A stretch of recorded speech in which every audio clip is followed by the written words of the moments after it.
एक कॉलेज छात्रा जब जंगल में ट्रैकिंग पर गई थी तो एक अकेला आदमी जबरदस्ती उसके पास पहुंचा और हमला कर दिया।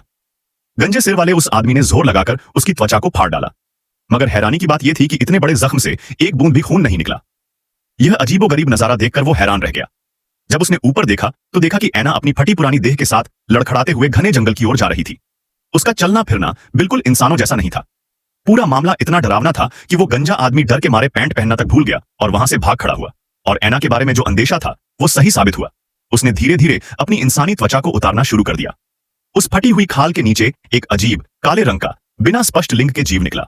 वो राक्षस बड़ी मायूसी से अपने हाथ में पकड़ी बर्बाद हुई त्वचा को देख रहा था। इस इंसानी खाल की असली मालिक को उसने कल ही मार दिया था। अपने डरावने शरीर को छुपाने के लिए उसे हर दिन एक नई ताजी इंसानी त्वचा की जरूरत होती थी। सिर्फ नई और नरम खाल ही उसके शरीर पर ठीक से चढ़ती थी। अब उसे तुरंत किसी नई खाल की तलाश करनी थी ताकि वह अपनी असली पहचान को छुपा सके। इसी बीच वही गंजा आदमी अचानक वापस लौट आया। वह धीरे धीरे उस राक्षस के पास गया और मौका देखकर उसने पेट्रोल उस पर उंडेल दिया।